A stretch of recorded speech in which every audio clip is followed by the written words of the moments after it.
Ito yung kakabakabang tanong natin. This is the question that makes everyone anxious and fearful. What are the signs that it is the end of the world? Ano nga ba mga palatandaan at mga senyales? Nakatapusan na. Today, as we go back and continue our series in the book of Mark, Jesus was confronted with that question by His disciples. Lord, oo nga, ano nga ba ang mga palatandaan na ending na, end of the world na, tapos na? Jesus gave them signs, Jesus gave them warnings, but most of all, Jesus helped them to be prepared. Sabi niya, huwag kayong magpaloko, huwag kayong magpadaya. There will be many who will deceive us. Today's message is entitled, Ang Paalala ni Christ, Don't Be Deceived. Yan. We are now continuing on the book of Mark, and Jesus was having a beautiful conversation, at the same time an anxious conversation. What are the signs that the end is near? So today we'll talk about this. The safest place in uncertain times is being rooted in Christ. As believers, we need to guard against the dangers of impressive things that can collapse, impostors who distort truth, intimidation that pressures faith, and intense tribulation that increases deception. Kung niyayanig tayo ng kaguluhan sa mundo, manatili tayong nakakapit kay Kristo. Yan ang pag-uusapan natin. Sa madaling salita, kahit na anong mangyari sa ating buhay, kahit na anong mangyari sa ating mundo, magwakas man ito o magpatuloy ito, hindi yun talaga ang mahalaga. Ang mahalaga ay tayo ay nakaugat at nakakapit kay Kristo. That we are anchored in Christ, that our foundation is Jesus, that our lives are centered on God. Whatever the world goes through, kakayanin natin. So today, we'll talk about this. What are the dangers that can lead to spiritual deception? Sabi ni Jesus, the dangers of impressive things, the dangers of impostors, and the danger of intimidation, and the danger of intensified tribulation. Sige nga, tingnan natin, pag-usapan natin. What is Jesus saying and helping us guard against spiritual deception? Ito yung una, the danger of impressive things. Don't idolize the temporary. Huwag mabighani sa mga nakakamangha. In other words, sa buhay daw natin at sa mundo natin, maraming mga nakakamangha, maraming mga impressive things that glitter, maraming mga structures and achievements na parang, wow, it overwhelms us and it's very impressive to us. Sabi ni Jesus, teka lang, huwag ka masyado mai-impress sa mga yan, huwag ka masyado mamangha sa mga bagay sa mundong ito at sa mga ang gagaling at mga higanting binibigay ng mundong ito. Kasi lahat yan isang araw maglalaho at mawawala. Let's read. Verse 1 says, as Jesus was leaving the temple, one of his disciples said to him, "Look, teacher, what massive stones, what magnificent buildings." Lord, ang ganda, ang laki, ang galing. Namamangha sila sa Temple of Herod in Jerusalem. Sa totoo lang, napakaganda talaga. The Temple of Herod in Jerusalem during the time of Jesus was one of the most beautiful buildings in the ancient times. It's an architectural wonder of the world. Ang ganda naman talaga. Kumbaga, kung napuntahan mo na ang Taj Mahal, napuntahan mo na ang Tower of London, o nakita mo na ang Golden Gate ng San Francisco, Golden Bridge ng San Francisco, wala yan sa Temple of Jerusalem. Nakakamangha talaga. But Jesus was telling them, nakakamangha naman talaga. Magaling naman talaga. Laki-laki naman talaga. Pero isang araw, wala na yan. So Jesus responded, "Do you see all these great buildings? Not one stone here will be left on another. Everyone will be thrown down." Imagine the silence after this statement. It's like Jesus dropped a bomb. Nagse-celebrate na nga sila eh. They're happy they are seeing this wonderful architecture. They're impressed. They're seeing this sacred moment The temple, wow! And then Jesus became a wet blanket. Parang binuhusan sila ng malamig na tubig. Oo, teka lang, huwag kayo masyadong bilib dyan. There will be a time that not one stone will be left on top of another. Walang matitira. Pupulbusin lahat yung mga batong magagara na yan. In other words, Jesus was telling them a prophecy, multiple prophecies, that this temple will be destroyed. Actually, it happened. In AD 70, the Romans destroyed the temple. Wala talagang tinira.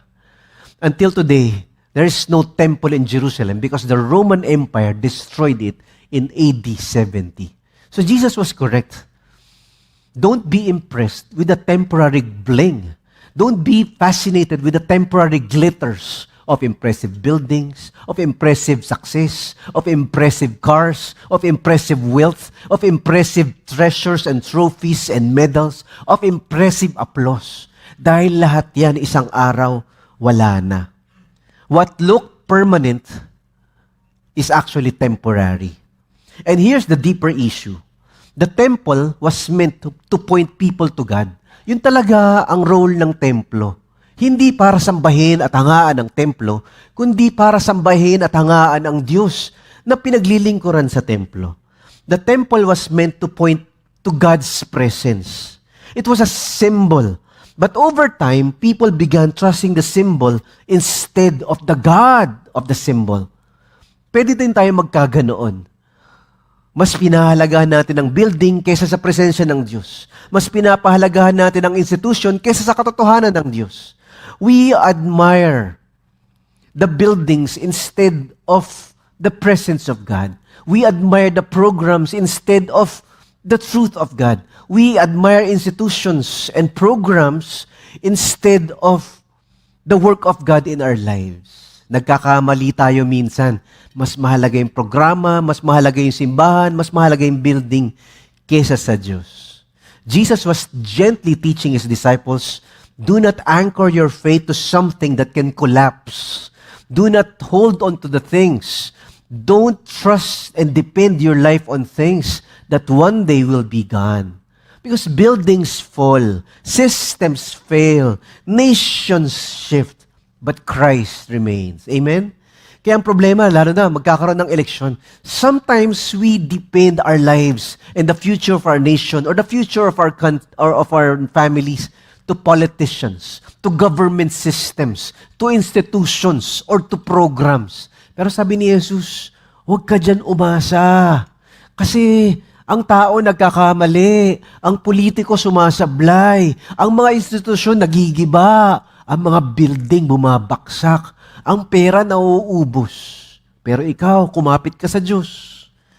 Maubos man lahat, bumaksak man lahat, iwanan ka man ang lahat, hindi ka iiwan ng Diyos.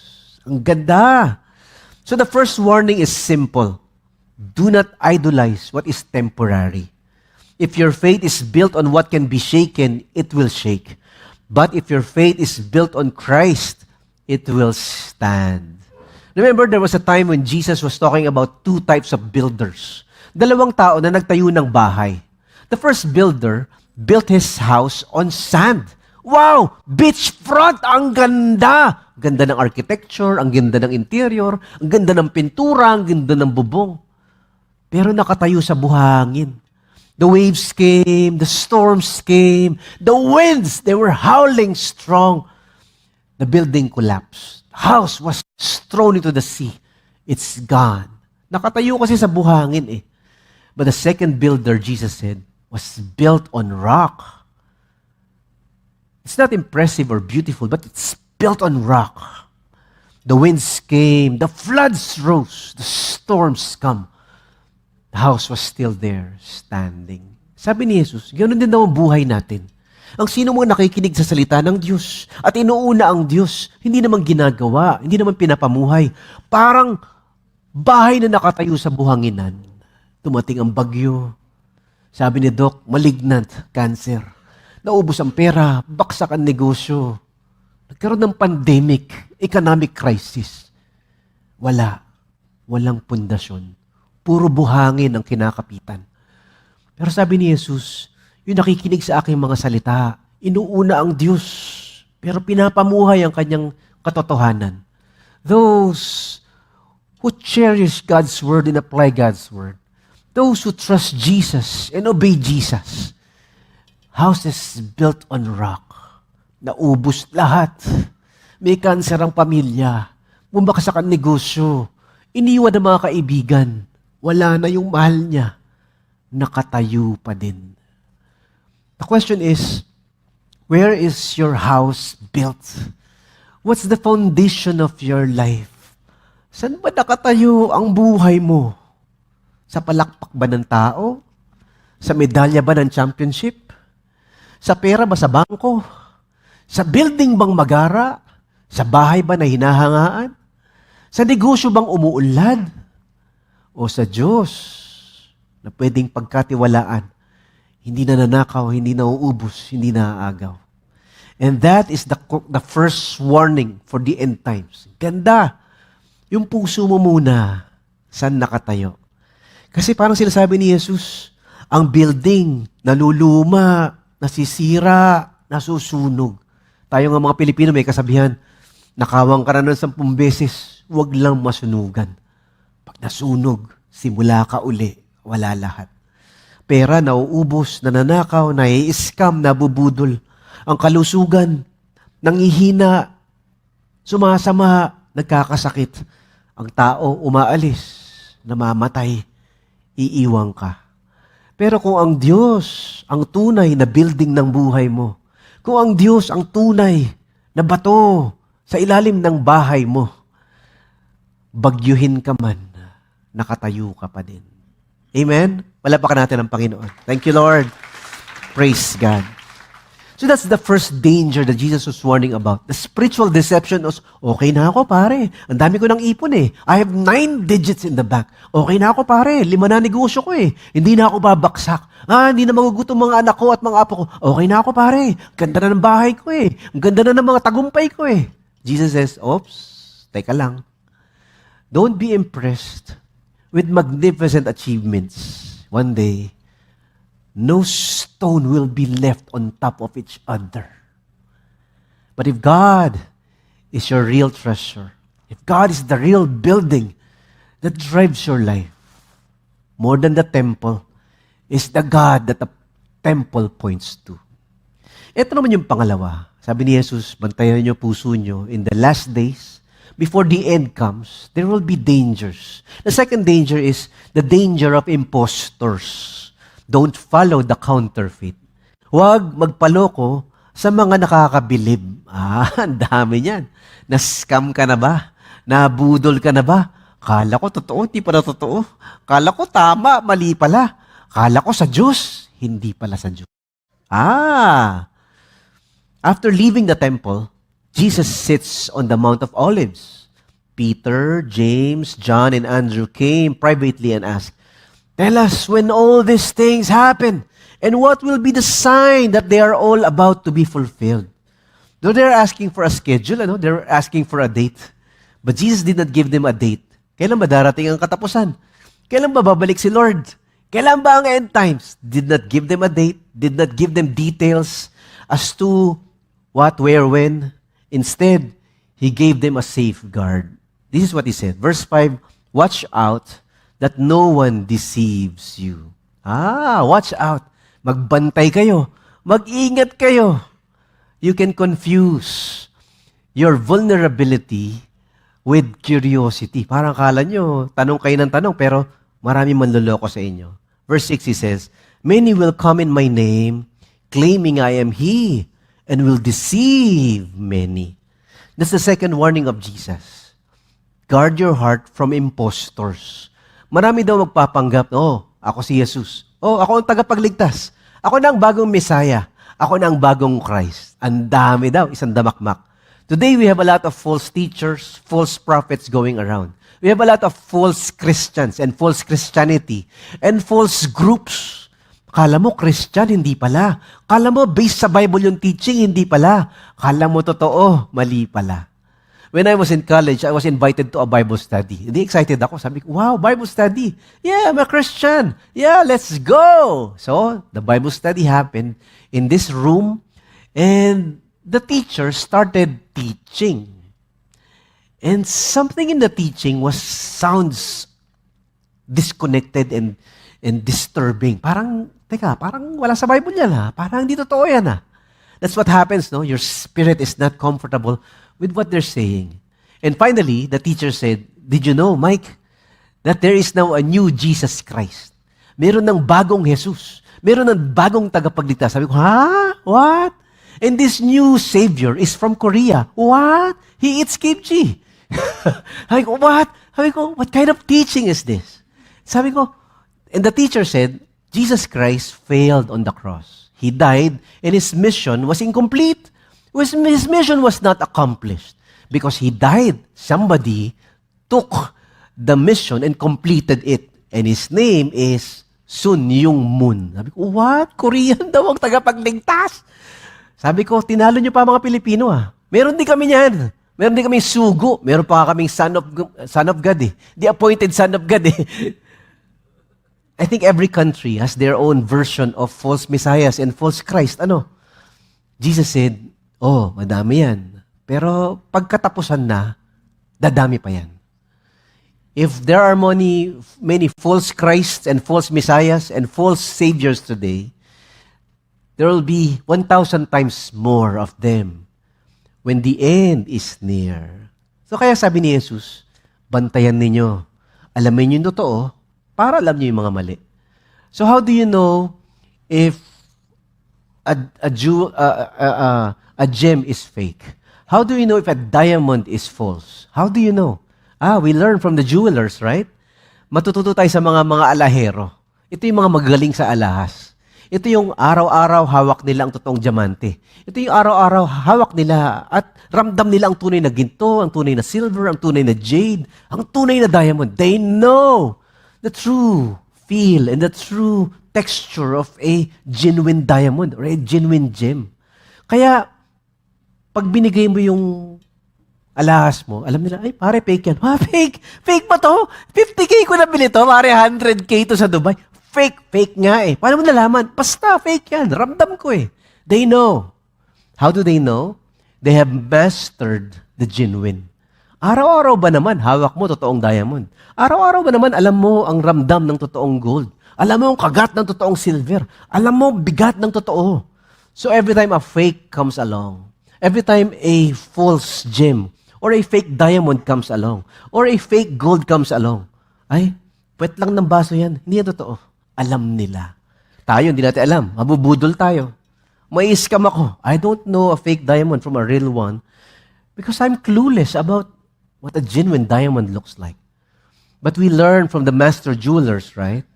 It's the same with God's truth.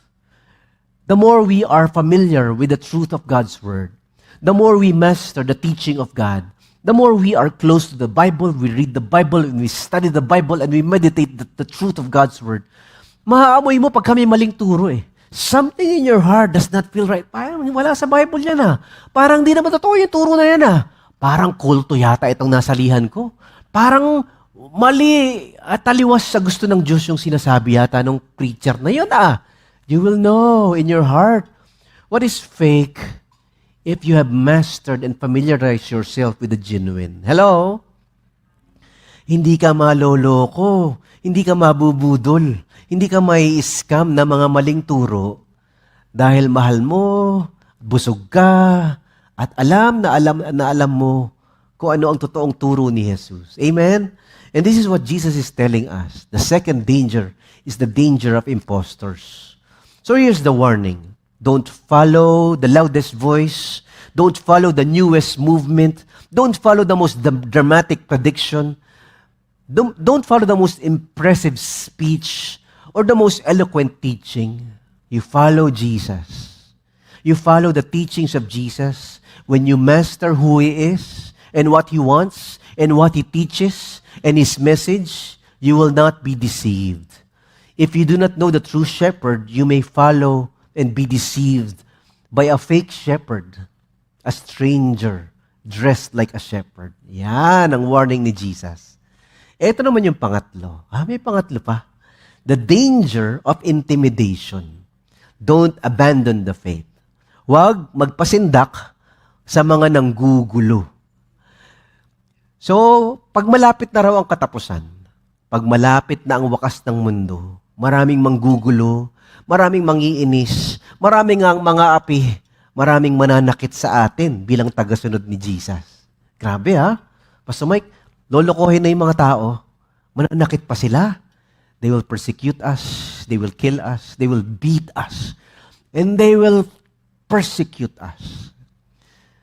When you hear wars and rumors of wars, do not be alarmed. Such thing must happen, but the end is still to come. Oh, Jesus signaled another sign, dadami ang gera. Oh, may gera ngayon sa Ukraine, may gera ngayon sa Middle East, sa Iran, may gera ngayon sa Asia, may gera kung saan-saan. In the end time, sabi ni Jesus, there will be more wars, more rumors of wars, but it's not yet the end. Dadami ang gera pero hindi pa katapusan. It's just signs of labor pains. Ibig sabihin nun, malapit na. Nation will rise against nation and kingdom against kingdom. There will be earthquakes in various places and famines. These are the beginning of birth pains. These are not yet the end. So, sasabi niya. In other words, these are signs na magugunaw na ang mundo. That the end is near. More earthquakes, thousands of earthquakes. Today, we have earthquakes every day. Some are low magnitude earthquakes, some are high magnitude, but it's not yet the end. But during the times of the end times, there will be more earthquakes, more disastrous earthquakes. There will be more poverty and famine, hungry people dying of famine and starvation. Grabe daw talaga, pagkatapusan na. And of course, there will be wars, nations against nations. But Jesus was saying, don't be alarmed, don't be panic. Headlines can shake the soul. Breaking news can create anxiety. Social media can amplify the fear. But Jesus says, do not panic, do not be alarmed. Guard your heart.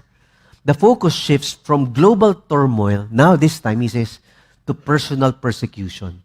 Hindi lang magiging magulo ang mundo, magiging magulo rin ang buhay nyo dahil yung mga tao galit sa inyo.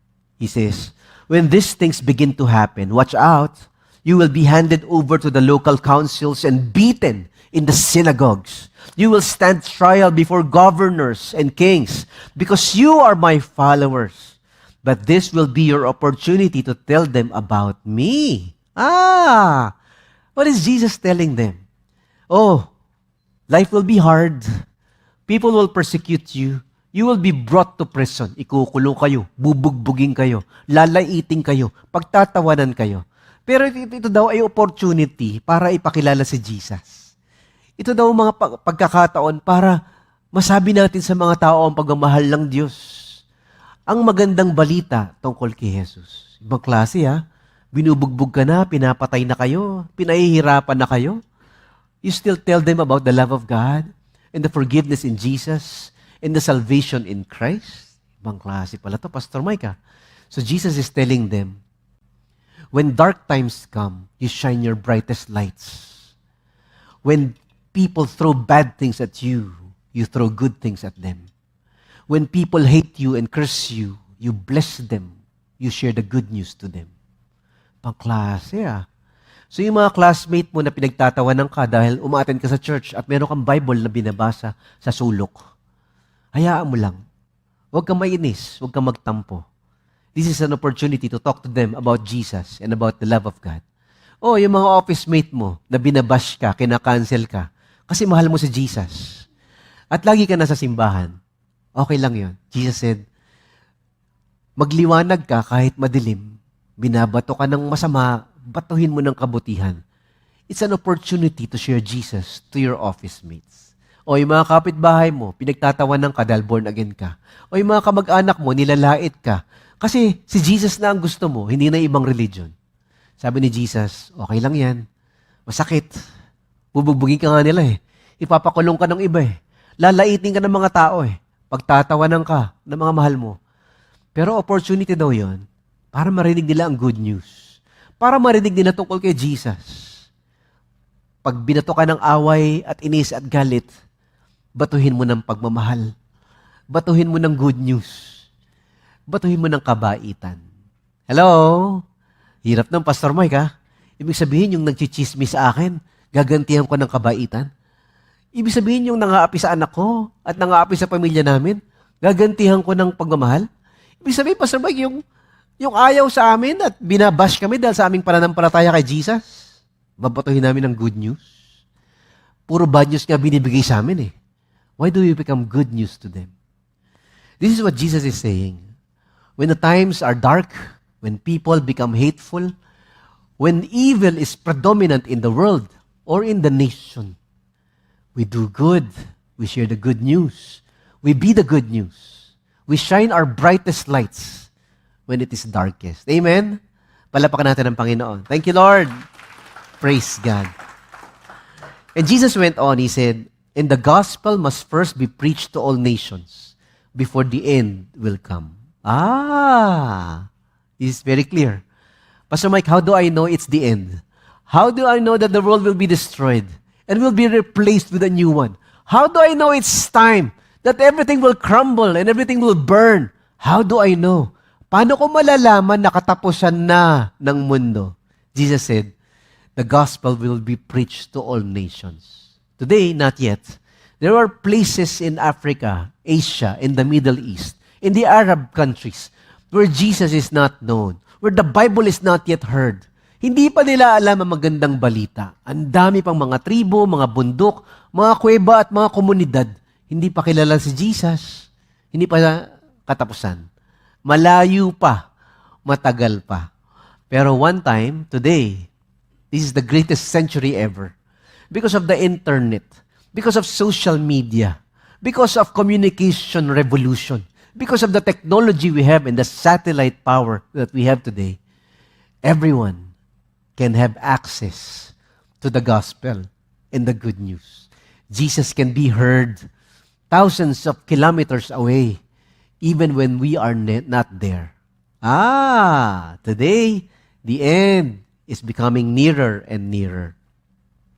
But Jesus is giving us something beautiful and good, that even in chaos, the mission continues. Even in bad times, we can share the good news. Then comes the tender promise. He says, the Holy Spirit will give you the word, and your family members will betray you, but you will remain faithful to the Lord Jesus. He says, Mark 13, verse 13 says, everyone will hate you because of me, but the one who stands firm to the end will be saved. Endurance is not the way to salvation, but endurance is the evidence that we are already saved. Endurance is a fruit that our faith is genuine. Kasi pressure reveals what is real. Kapag ka daw lagi tayong pinipiga at lagi tayong inaapi at lagi tayong pinagdadaan sa pagdurusa, lumalabas daw yung totoo. Para daw tayong mga toothpaste, You squeeze the toothpaste, lalabas kung ano yung laman niya. Ganun din daw sa atin. We are like grapes. The more mong pinipiga, the more lumalabas yung delicious wine. Hopefully, when we are pressed, when we are pressured, and when we are struggling, and when we are in pain, the beautiful comes out. Problema, sometimes, the challenge is, some people go through the same cancer, go through the same bankruptcy, go through the same marital problem, go through the same financial crisis or health problem. Some people come out bitter. Others come out better. The key is, where does your heart lie? Si Jesus ba ang pundasyon mo? Si Jesus ba ang Panginoon mo? So, that's why one of my friends said, Mike, do you know who the genuine believers are from those who are fake? We cannot know. Only God knows the heart. Hindi mo naman nakikita yung puso ng mga yan kung sino yung talagang sa Panginoon at sinong hindi eh. Sabi niya, tama ka, pero meron ding paraan para mo makikita kung sino yung totoong mahal si Jesus at yung nagpapanggap lang na sumusunod kay Jesus. Paano? Paano mo malalaman? Madali lang, Mike. Bigyan mo ng problema. Bigyan mo ng problema yung mga yan. Bigyan mo ng cancer. Bigyan mo ng financial problem. Bigyan mo ng relational problem. Bigyan mo ng health problem. Lalabas yung totoo. Mumurahin niya ba ang Diyos? O sasambahin pa rin niya ang Diyos? Susungitan niya ba yung mga tao? O maglilingkod pa rin siya sa mga tao kahit masakit? Sabi ko, what? I came out of that conversation with a nagging insight. Oo nga, no Lord? Sometimes you allow us to go through tribulations and pressure and pain and struggles in our life to show us that we need more grace. Lord, ang yabang-yabang ko pa rin pala. Tulungan mo nga ako. Lord, ang sungit-sungit ko pa rin pala. Lord, ang makasarili pa rin pala ang ugali ko. The pain and the trials in our lives and the struggles we endure reveal our need for more of God's grace. The more of God's help in our lives. That's why Jesus says, those who endure, I'll take care of you. Those who persevere, I will never abandon you. When tough times come, those who cling to Jesus, Jesus will take care of us. Amazing, amazing. So, here's the warning. Do not interpret hardship as abandonment. Do not mistake pressure for God's absence. Do not let fear cause you to drift. Pain does not mean God has lost control. The call is simple and strong. Stand firm, stay faithful, and keep speaking for Jesus. Keep shining your light in the dark times. And this is the last. The fourth danger Jesus was mentioning here is the danger of intensified tribulation. Don't believe every claim. Huwag magpatalo sa mga nakakagimbal. Kasi daw, as the end draws near, as the world nears its destruction, everything will become worse and worse and worse. Lalala ang krimen, lalala ang kaguluhan, lalala ang kahirapan, lalala ang kadiliman. Jesus said, when you see the abomination that causes desolation, standing where it does not belong, let the reader understand, then let those who are in Judea flee to the mountains. What is he talking about here? The desolation, the abomination that causes desolation. Ang grabeng pamabastos sa templo. This happened in AD 70 when the Roman soldiers went to the temple where no one is allowed except the priest. They went to the Holy of Holies. So binaboy nila, binastos nila yung temple. It was a desecration in the eyes of the Jews. And then they worshiped the Roman gods near the temple. Nag-alay sila ng mga offering sa mga Diyos-Diyosan ng Roman Empire. And so Jesus said, when that happens, that was a signal, that was a sign. Tumakbo na kayo, magtago na kayo, kasi everything will go from bad to worse. Verse 19 says, those will be days of distress, unequaled from the beginning of creation until now, and never to be equaled again. And so, grabe daw talaga yung mangyayari doon. So, let me ask you, what's the worst bad news you have encountered in social media or in the TV networks? I remember there was a time when there was news, many years ago, of a 3-year-old child who was gang raped by a group of drug addicts. And then they stabbed the child multiple times, 50 plus stab wounds. And they threw the body of the little child to the garbage dump. That was to me a traumatizing, horrible, horrible, painful crime. I mean, you don't do that to a child. You don't do that to any human being. Who does that? What kind of evil animal does that? So, sabi ni Jesus Christ, horrible crimes are happening now. During the end times, it will be 1,000 times darker and more evil. Grabe. Walang kaluluwa, walang puso, walang moralidad. And that's why the Bible says, walang katulad yung tribulation na yun. Never to be equaled again. Unequaled distress, unequaled crime, unequaled evil. Ha? Grabe na nga yung krimen ngayon eh. Grabe na nga yung pagnanakaw ngayon eh. Grabe na nga yung pagpapatay ngayon eh. Grabe na nga yung corruption ngayon eh. 1,000 times pa bago magunaw ang mundo.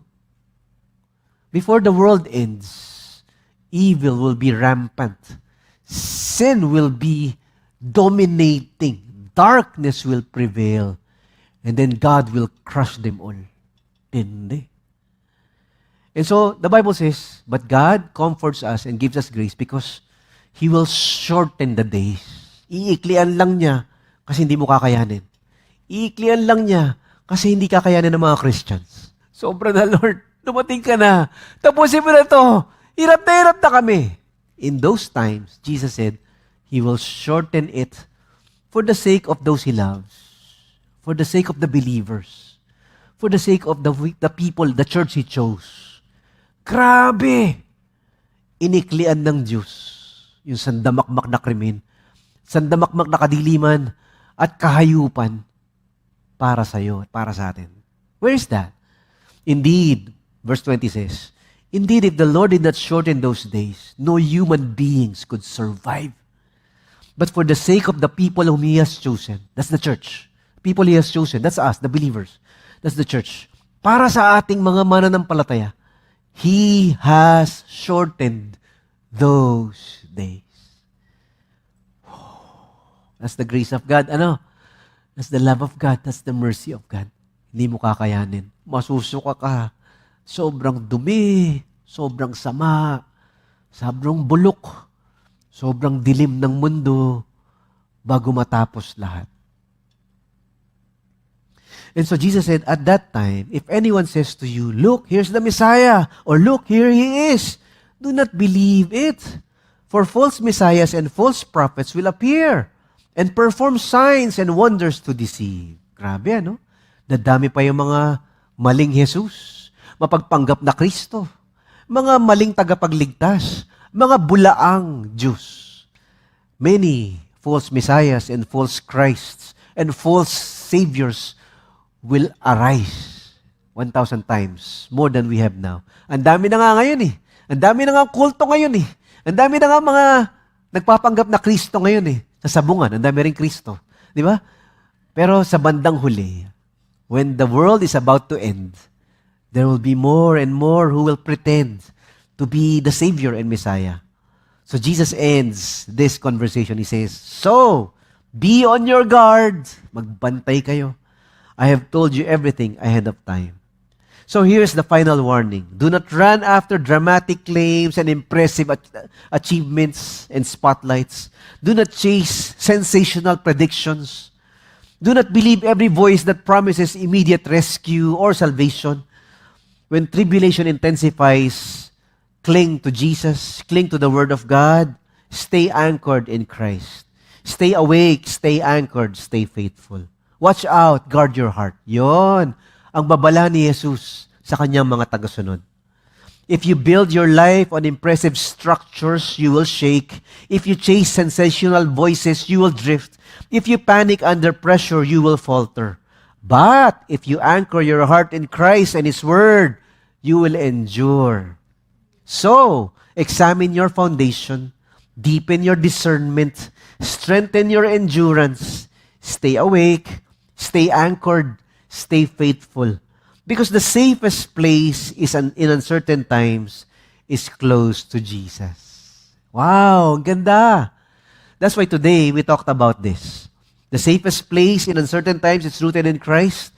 As believers, we need to guard against the dangers of impressive things that can collapse, impostors who distort truth, intimidation that pressures faith, and intense tribulation that increases deception. Kung niyayanig tayo ng kaguluhan sa mundo, manatili tayong nakakapit kay Kristo.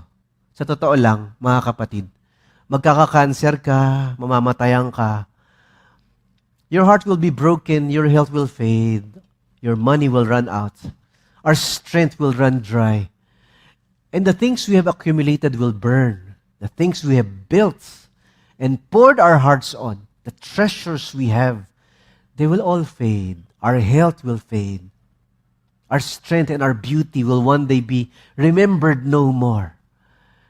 And the loved ones, the people we cherish, they will come and go. Some will leave you. Some will die. Some will break your heart and betray you. And Jesus says, and it will get worse and worse and worse. Because this is not our real home. We are looking forward for a city built by God where mansions are waiting for us. Ang totoo nating tahanan ay hindi itong mundong ito. Magugunaw ito, papalitan ito ng bago, pero tayo uuwi sa tunay nating pamilya, sa tunay nating tahanan, sa tunay nating kayamanan. Sa mundong ito, gagawan ka ng krimen, aapihin ka, bubugbugin ka, ikukulong ka dahil kay Jesus.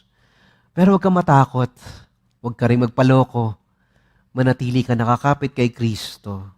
Siya ang tunay nating yaman, ang tunay nating tahanan, ang tunay nating galing at lakas at saya at pag-asa. Amen?